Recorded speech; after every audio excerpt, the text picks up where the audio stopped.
Hey there, everybody. Joined by Dr. Jack Catsby. He's with Predict Wind, one of the project leads. And as I was going through your CV, I was immediately intimidated, but at least I knew that we went to the same graduate school there at University of Wisconsin-Madison. Yep, that's right. Although at different times. Like 10, 12 years. You went for PhD. I was a master's student. I didn't specialize in numerical modeling. I was kind of like a synoptic dynamic guy. I just wanted to learn how to forecast. And what was your specialty when you were there? Actually, that's the same as me. I mean, I got interested in weather and forecasting when I was in grade school, actually, and pursued it my whole career. So I was doing dynamics, synoptic dynamics when I was at Madison at the time, and then eventually moved into numerical modeling and aspects and diagnostics of that. And then when I moved to Australia, I got into regional climate modeling as well as forecasting. And this Skype call is answering my first immediate question, which is, does a Yankee end up picking up the accent once they move down there? And you haven't. Well, actually, no. I mean, it's interesting. When I'm in Australia, they obviously have American accent. I grew up in Wisconsin, so it's a Wisconsin accent. And but when I go back to the U.S., I still have some phraseologies or just a little bit of an Australian accent. So it does, go both ways. But a little Well, bit. it's okay because everybody knows that the Australian accent is the coolest accent in the entire world. Yeah, I mean, and people I work with don't have very strong accents. So probably don't have as much exposure with really strong accents. So that's probably the reason why I haven't picked it up. So you're a fellow at, and help me out with this, I'm probably going to say it wrong, CSIRO? CSIRO, yeah, Commonwealth Yes. Scientific Industrial Research Organization. Okay, is that so? Is that like our National Science Foundation, or is that in the U.S.? Is there an analog there? It's a government-funded research organization to help in science and industrial applications that address Australian needs, basically. So it's partly funded by the government, but it also gets external funding for projects and things. Yep. Super interesting. So you're at the Geophysical Fluid Dynamics Laboratory in Princeton. You're teaching. Tell me about the trip to forecasting for marine interests and your forecasting for the America's Cup. That's pretty cool. Yeah, well, I got it, as I say, I've always had an interest in forecasting, and then my training was more in analyzing model output or analyzing dynamics and stuff like that. When I got into GFDL, that's where I really got into numerical modeling and developing models. The ADA model, which is one of the models that the US used for a while. I was working with Fedor Messenger, the one who created that at the time when he was creating it, but he's at GFDL. So I got into modeling there. And then when it came to Australia, there was a project with regional climate modeling trying to predict the climate over the regional scale for the future. And so I really got into modeling there more heavily. And the model we developed was a special in-house model that John McGregor developed, the CCAM model, which we'll probably touch upon later. But it was a fairly unique model, and it had some capabilities that we used for regional climate modeling. And I said, hey, I can use this model for forecasting as well. So I played around with it, just in-house forecasting. And then there's a couple of other people that came around, and we tried to commercialize it a little bit. And then John Bilka came around and said, hey, I'm doing the America's Cup in Auckland, and can you actually help me provide some weather forecasts for the sailboat? And I said, sure, because I like sailing, I like forecasting, and I like the America's Cup. So it was sort of like a marriage of all these. That's so cool. So the rest is history. We did a good job in Auckland, went to Valencia, and did a good job there as far as it went anyway. Fantastic. And so how did you get involved with Predict Wind?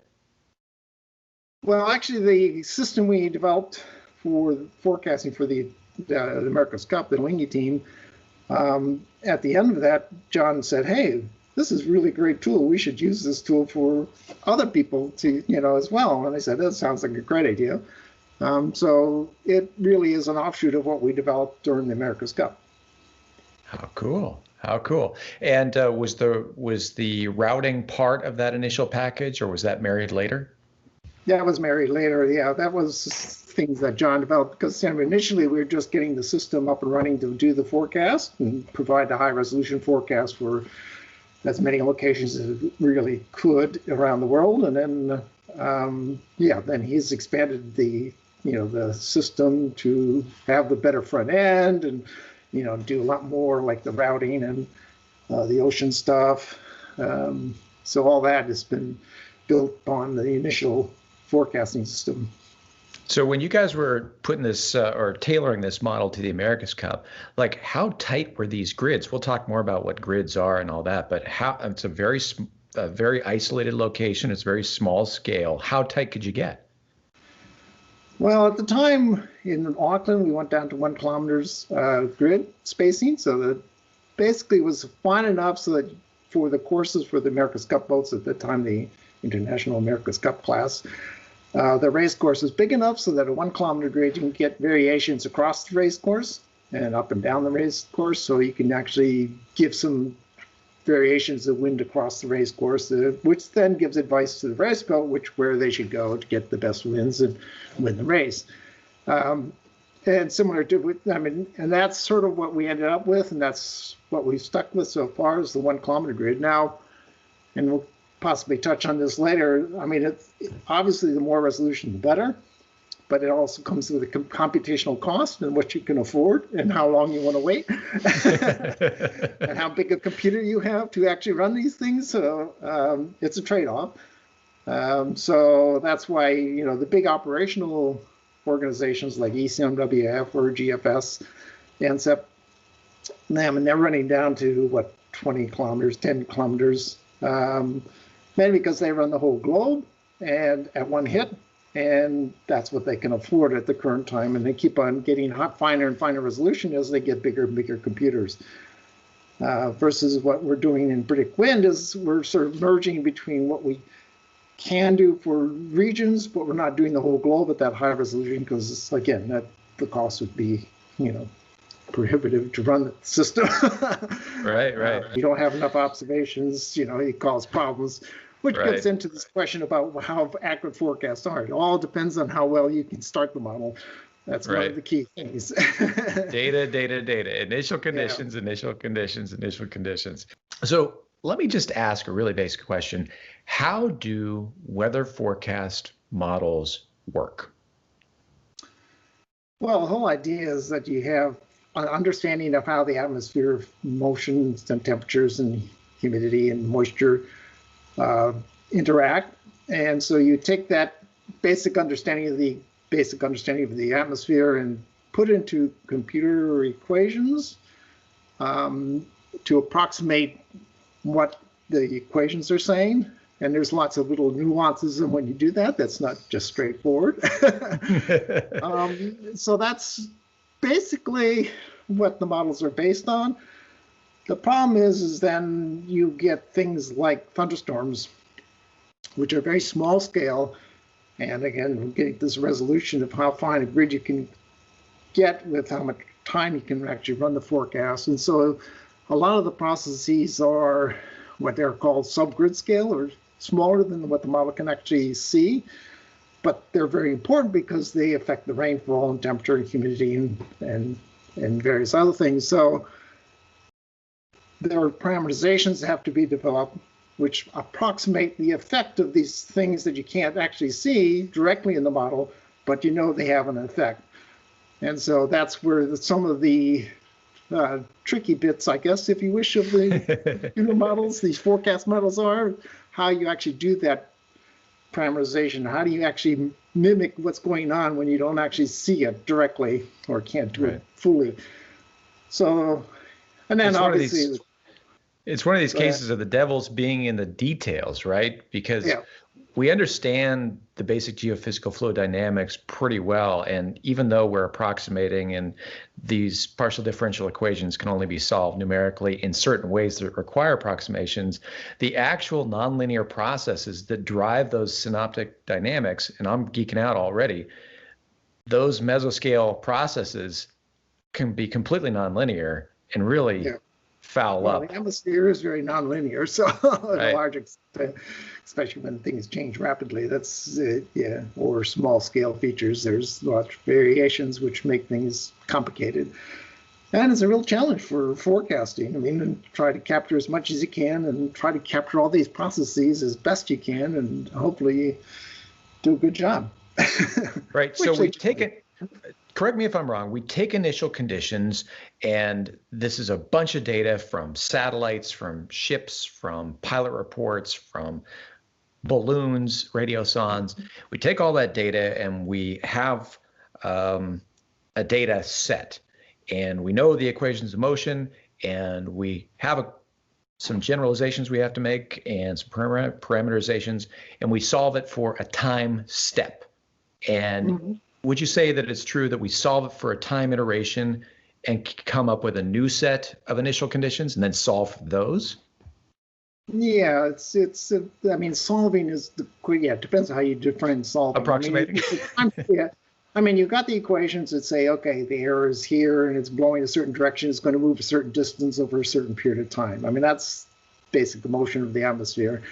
And how that wind will change over time is, where you get into the forecasting part of it. So what the models do is they take all the observations, they put it into the model grid, which you have predefined. In a very clever way, there's lots of ways to do that. So there's lots of nuance in that. Just get your initial conditions, and then you just time step forward. Yeah, you just take a certain time period, say a couple seconds or a couple minutes, and say, okay, what's going to change between now and that next time? And then, yeah, you're right. It basically at that point, then you go next time step and next time step, and you can go as far as you want, as far as you believe the forecast. So, well, that brings up a question. So how finely is that time sliced? Is it solved for like 10 minutes, or is it an hour, or it depends on the model? Well, it depends on the resolution or how fine a grid you have, because you really don't want air to move from one grid to more than one grid part into the next grid point. So depending on how fast the wind is blowing and how fine the grid is, it sort of determines how small a time step you have. You want to make sure that you don't go too far, because otherwise you get computational problems that you don't want. Interesting. The artists will drop off very quickly. So it's the age-old question. I probably get it every time there's a severe weather event forecast. Which model is best? Yeah, of course it's predict wind. I can always say predict wind is always best, but again, it depends. There's no model that's always going to be best, just because the variations of the way the models are formulated and the way the initial conditions are generated and the way, the grids are set up. So there isn't any direct answer. That's why you have to look at all of them and look at all possibilities. And make a decision of, usually on average, the average of all the forecasts or short-term period, or the median, if you wish, is the one that's probably going to be most likely statistically. But any given day, any model could be right. So right. that's you sort of get into this question of probabilities, and that's the whole idea of why they have ensembles is you're trying to see as many models as you can, and then try to figure out which one is going to be the best one. Right. And that's right.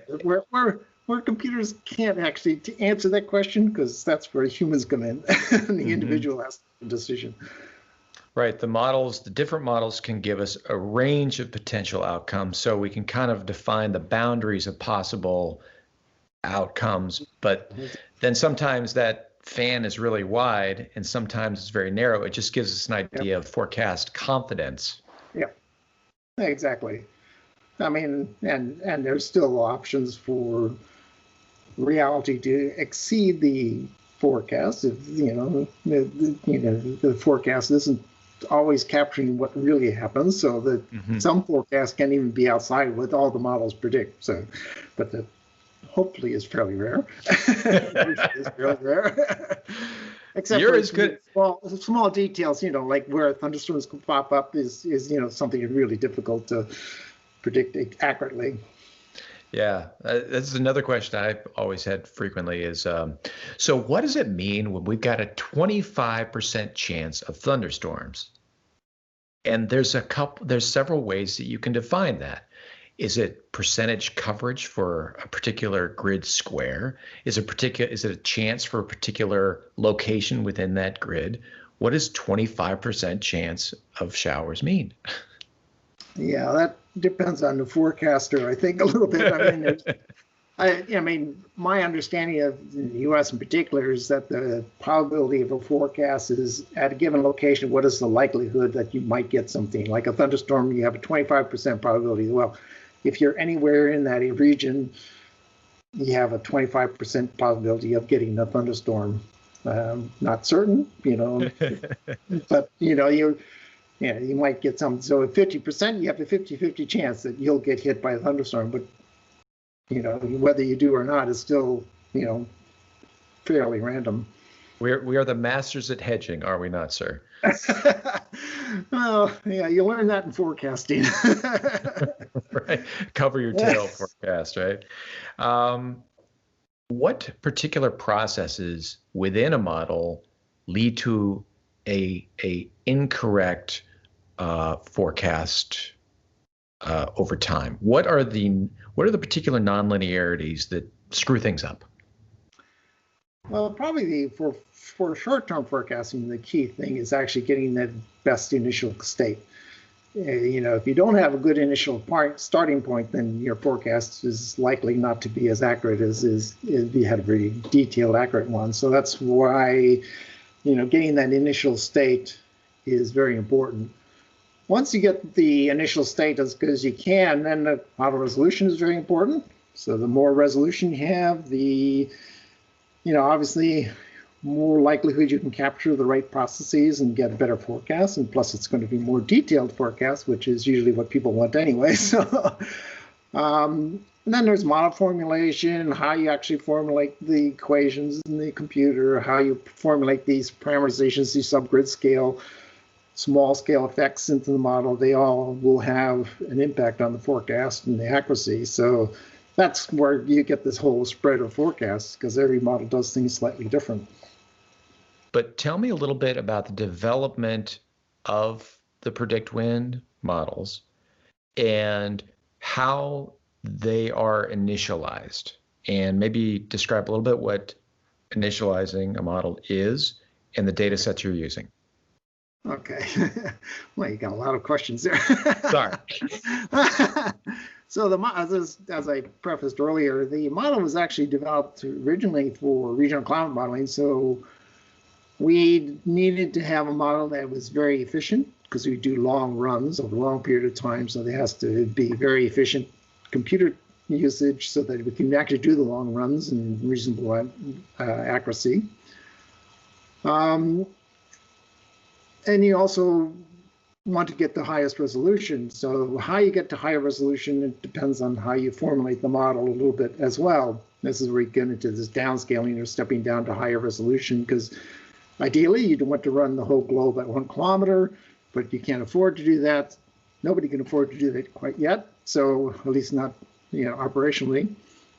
So then it comes down to this question of formulating how you go from different resolutions and down. So the way we did with the models that in CCAM model is we did it with a stretch grid, because the question is, when you go from, let's say, 50 kilometers to 10 kilometers, you have a big jump in grid spacing. And so how do you go from that coarse grid to the fine grid is always a very difficult problem. Most models do it by having a hard boundary, as they call it, or just a step from one resolution to another. With CCAM, we came up with, or John McGregor came up with this clever idea saying, well, that's a problem that we want to get rid of. So let's try, instead of having these jump in resolution, let's do a gradual transition or a stretch grid. So that's one of the unique formulations of the PredictWind models, is that they don't have these hard boundaries. They go from coarser resolution to finer resolution, and the information can flow more realistically that way. So the next question I guess you had in there was how you initialize it. Well, we don't run what is called a data assimilation or assimilate the data into our model grid, because that's a fairly large computational task. It requires you get all the observations that are necessary to download and then assimilate them into the model grid. So what we do is we take the GFS or the NCEP model, what's it called now? And MRF? Sorry, just blank. It's the NCEP model, and then there's the ECMWF, and they go through the data assimilation, they provide the analysis, and then we just take that and interpolate it to our model grid to start our model. So that's how we initialize our model with the analysis from other groups.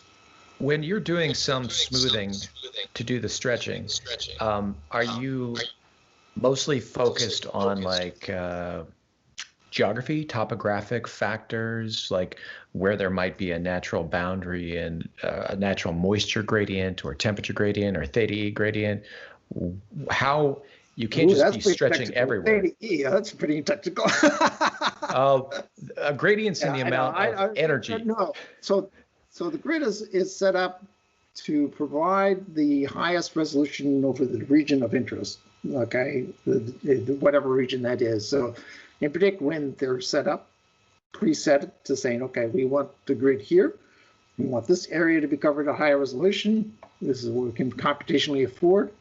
And so you set the grids up before you actually do the forecast. And then when you do the forecast, then the information, in PredictWind, we do the 50 kilometer globally, and then we do a 8 kilometer and then 1 kilometer, where we take the information from 50, feed it into the 8, and then take the information from 8 and feed it into the 1. So that way we can actually get the information from farther afield as it comes closer to the area of interest, but as it gets closer and closer, it gets higher and higher resolution, and the information then can flow smoothly instead of doing these hard boundaries where they jump in resolution, which is not realistic, and it can cause problems. So interesting. And your model's non-hydrostatic. Yes. Okay. So, I mean, I don't know if people know what non-hydrostatic means, but I mean, it's a formulation that handles sub-grid scale, well, small scale processes in the model more accurately, basically. So a numerical formulation, it's tricky because sound waves are actually non-hydrostatic. So, but you don't really want to forecast sound waves because that makes it a little difficult. So you have to formulate equations slightly tricky or to filter out the sound waves, but keep the things that you really want, like when air goes over a mountain, we're into a thunderstorm where it's going, horizontally, and then it gets up in the updraft and it goes very quickly upward. There's things going on there that the normal hydrostatic equations ignore. And the non-hydrostatic says, okay, we actually know that vertical velocity is changing rapidly, so we want to make sure we include that in the equations when we do the forecast. So it's a more accurate. I mean, most studies show that it does help, but it's not a game changer necessarily. I mean, it's more of a detailed type thing. It's also something that can run away from you. Is that right?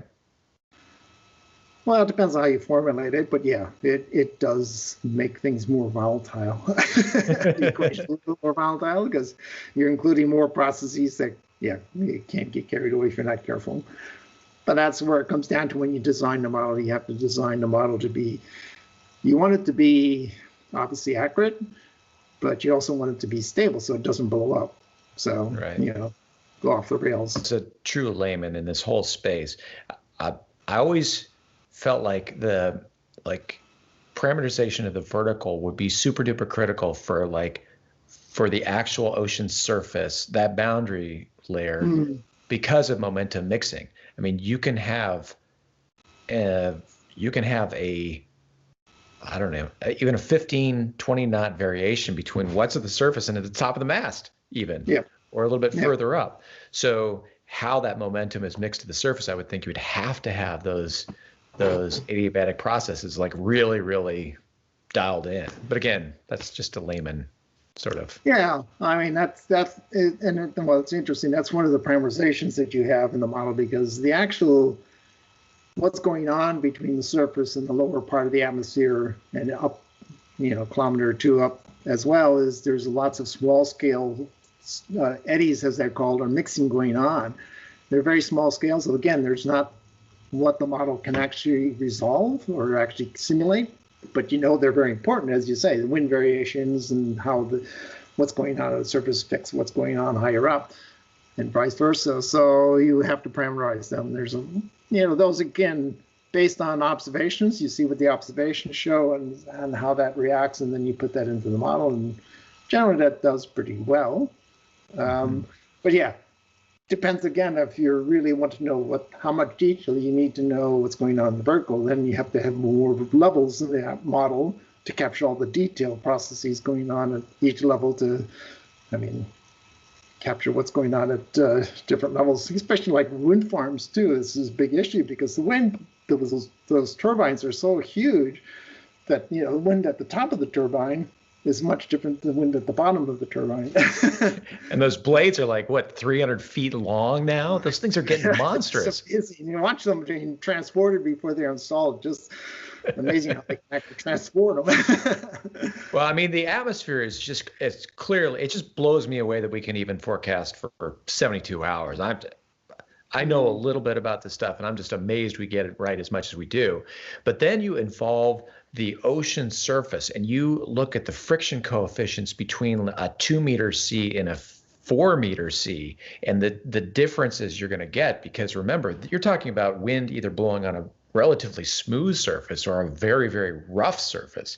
And the actual wind speeds can be radically altered by that. So I've just long been fascinated by the dynamics at the boundary. Do you guys have specific parameterizations for your models that are different than like the Navy models, or have you guys been working on that? Well, I mean, the basic parameterizations, there are different variations of it, how you actually do that. And we have different schemes within our model to try different, to keep on making it better, basically. It's basically assuming that with a certain wind speed, you have a certain number of waves, and that the size of the waves then influence how much friction there is at the surface, which then will be transported up and down. Over the ocean, it's a little bit easier because the ocean is fairly uniform. I mean, it's flat for one thing, generally, except for the waves, but or pretty close to being flat. I mean, it gets more complicated when you get over land, where you have vegetation and buildings and mountains like that. So it's a little bit simpler over the ocean, but yeah, there are a little different formulations, and each model does it a little bit differently. And we're always working on trying to make it better. Well, but everybody's trying to make things better in their model. Interesting. Okie dokie. So what are nested grids? And maybe to leapfrog off that is, what's the difference between the 8K stuff that you guys give that out for free, don't you? And the 1K stuff in the Pro version?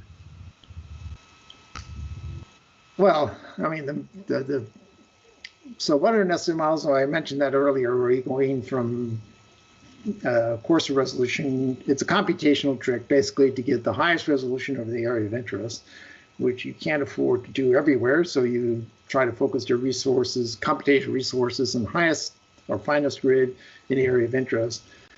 And so then how do you go from areas where you're not as much interested, but still going to have an influence onto your region? That's where you do this nesting, where you change the resolution, either through step changes or through gradations like the stretch grid, where you can actually gradually change the resolution as you get to the fine resolution area. So that is the whole idea of nesting. Of course, that also implies that you have to make sure that at the higher resolution you capture the processes properly versus the region where there's less resolution. So we have to formulate our model and make sure we handle that change in resolution versus some other models who can tune their model to say, at this resolution, this is the parameterization we're going to use, and we have different ones at different resolutions, versus we try to make sure we do our parameterizations for all resolutions and make sure they're appropriate. So the information then, basically the way we run it, or the way the PredictWind runs, again, the information flows from the coarser resolution into the finer resolution, the 8 kilometer, which is a fairly larger domain of interest. And then the 1 kilometer is a much smaller region within the 8 kilometer, then feeds from the 8 kilometer into the 1 kilometer. Cool. Cool. And they're all one-way nesting, so that all the information goes from the coarser resolution to the finer one. I mean, some people do 2-way nesting where the information then can feed back to the coarser resolution, but then you have to run the model at the same time. This way we can run them sequentially. Oh, that's the way I assumed you guys were doing them. So the nested grids aren't feeding back into the larger grid. No. And is anybody doing that now? Is ECMWF now doing that?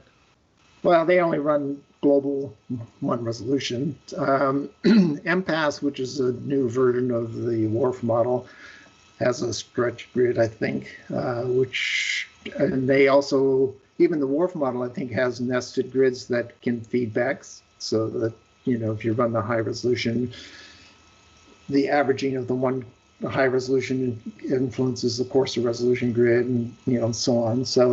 But again, they're running it, all have to be run concurrently, and it means that you're always running all the models at the same time step, because that's the way the models run.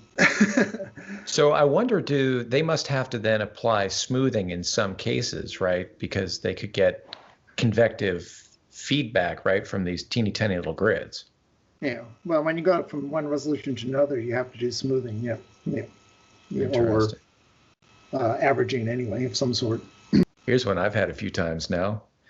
With fewer planes flying, yes. Is forecast accuracy going down? Well, I think ECMWF did a study of that and implied that there's an impact on the accuracy of the forecast. And again, it comes down to that initial conditions, and the accuracy is dependent on that. And if you don't have as many observations, you're not likely to capture the detail in that initial state. So your forecast is going to be degraded. I mean, we do have lots of satellites taking measurements. They're not necessarily as precise as what you can get from planes. So they're different type of observations. So you don't get the detail necessarily, which at the higher resolution can be very important. Again, is capturing that detail. So yeah, I mean, I could see, as I say, I think the effect is noticeable, but not dramatic. I don't think there hasn't been a dramatic change. I mean, it's still a lot of observations going into the models. So right. Yes, it will have some impact, but it's probably not going to be a dramatic change. Same answer I've been giving, and you're way smarter than I am. Okay, good. I'm glad we're on the same page, huh? Well, I always say, it has to have some sort of impact, and I'm not a satellite guy, but I think that the instrumentation that's going up on satellites now it's incredible. The sounding stuff that they're doing and the vertical profiles they're getting in moisture and temperature are like crazy compared to 25 years ago when I was in school. How far out can we trust a forecast? Well, how long is a piece of string, as they say? And it depends on what you mean by trust, I guess. If you really want to know the detailed forecast, I mean, 1 to 2 day forecast for detailed winds over a region. Yeah, I mean, that's, you start getting on beyond that. I mean, unless it's a really steady wind, but if there's a lot of variability or changes in fronts and synoptic systems, low pressures and high pressures, that the accuracy, any small error in that could make a potential, error in your wind forecast in a small region. So, but generally, I mean, forecasting fronts and lows and highs and the winds associated with them are generally pretty good out to, say, 10 days. Now, the tricky bit is after 10 days, you still have a forecast, and they go out months and even seasonal forecasts, but you're not predicting a given event at a given time. You're looking at averages over a week. So what is the week conditions over the whole week going to be? It's going to be a wet week or a dry week, not any given day in that week, but just overall for that week. And in seasonal forecasts, they're talking about what's the amount of rainfall you're going to have. Is it going to be above normal rainfall or below normal rainfall for a couple of months type of period? So again, the time period of what you're looking at gets bigger as you go further into the future. That's why with climate modeling, for example, they're looking at decades, 30-year periods of time. They don't look at any given month in the future. They're looking at, say, well, what are the conditions over a 30-year period? Because that way it's more robust statistic of, all the details are sort of in there, but the average is what you really want to know, because that's all you can really, the only statistically significant information that you can actually get out of the models. Right. I mean, it's interesting because the model, I mean, like we do when we do forecasting versus climate modeling, same model, same equations. We just run it a much longer. The time step, usually the grid resolution, we don't go down to 1 kilometer for the, we've done regional climate modeling at 5 kilometers, which for 140 years is a long time to run the model. That's very tight. But again, I mean, we're not, so I mean, you could say, well, I could give you a forecast for 2070, January 1st, but we have no guarantee that's actually going to happen. But the model's the same, the forecast, the information's the same. It's just that because of uncertainty of where those weather systems are going to be, you can't predict any given event at any given time. Even after 10 days, the likelihood of being able to predict when the next front wind shift is coming through, is pretty small, just because the timing is going to be, you may come in, a day early or 2 days early or 2 days later, but the model will probably say it's coming, but the actual when it's going to occur is, pretty uncertain, shall we say. It can be really helpful, though, to even discern as a traveler by boat, to discern between an active pattern and stable inactive pattern. So yeah, you're totally right. I don't know, the front arrives a week from Tuesday or a week from Thursday. I don't know, but I do know that I see 4 fronts coming, and maybe we're 48 hours off on each, but does that matter for planning purposes? Depends on what you need the data for, I guess. Yeah, I mean, it depends. Again, it depends on your expectations a little bit of what you expect. I mean, you don't expect it to be exactly right, but you expect it to say, okay, they're predicting a front to come through. Well, okay, well, sometime in that period, so we'll plan for that. And not exactly timing, but exactly, expect it to happen at some point around that time period. Yeah. Something that I've noticed quite a bit is that you guys will have higher surface winds compared to the ECMWF or the MRF, or just higher in general for what's delivered for the offshore, for the 8K product. Why would that be kind of in general?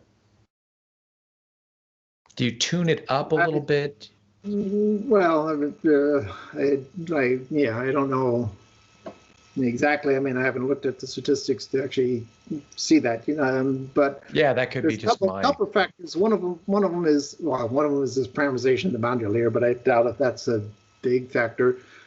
The other one is the vertical levels, number of vertical levels. I mean, the ECMWF is running with more vertical levels than we are in predicting wind. So it could be the details of what you're getting at. I mean, we're providing here, there are winds at 10 meters or 40 meters. And, that detail information is probably very sensitive, because the variation of wind from the surface to, 500 meters is just huge, very large change.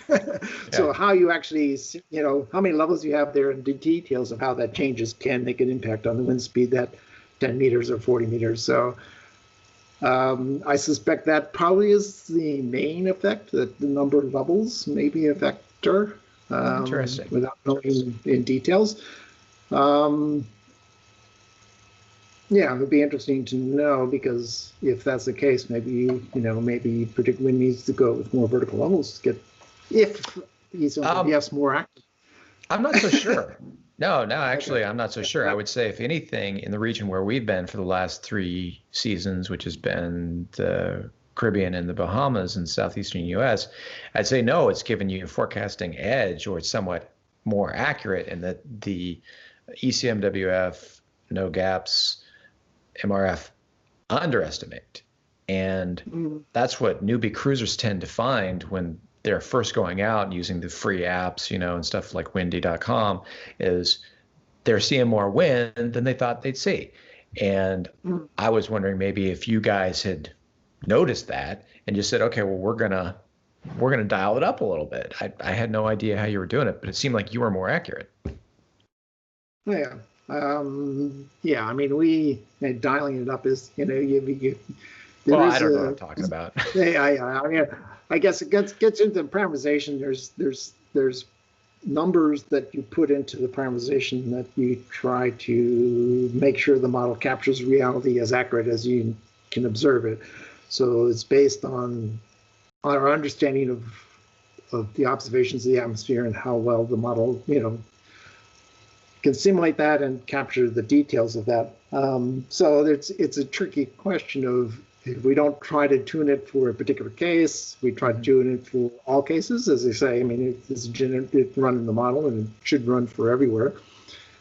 So that there's could be questions about numbers that they use. They have a little different formulation than what we do in our models, which may be a factor. We could look into that. First of all, of course, we need to actually demonstrate that which one's doing better. If it's doing our better, then we don't want to change it.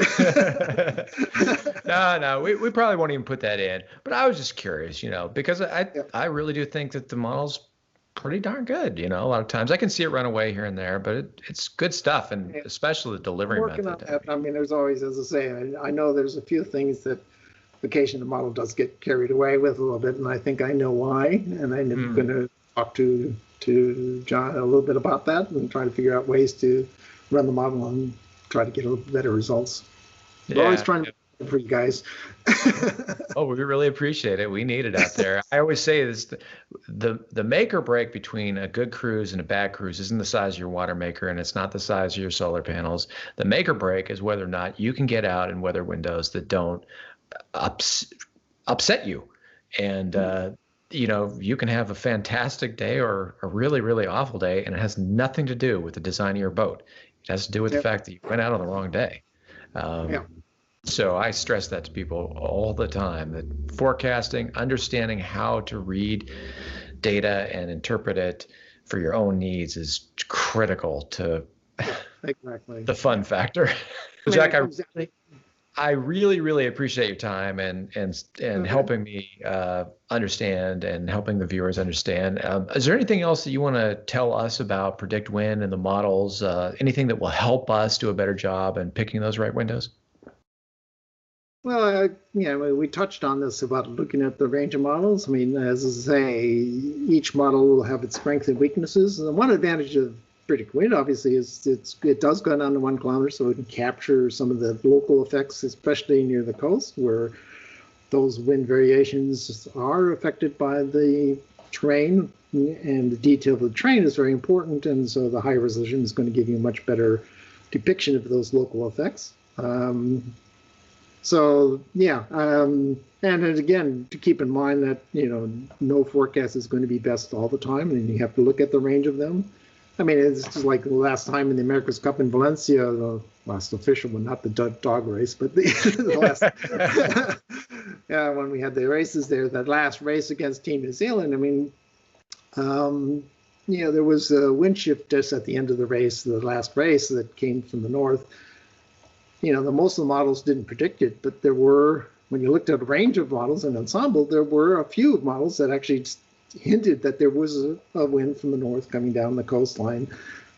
So again, when you're out sailing, not that you're professionally racing like America's Cup boats, but I mean, if you're out racing and you look at the range of models, and one model says something that's different than the other, so at least you have it in your mind to be careful to expect that, not that it's going to occur, but that it might occur. And so that, you're not surprised by it, I guess.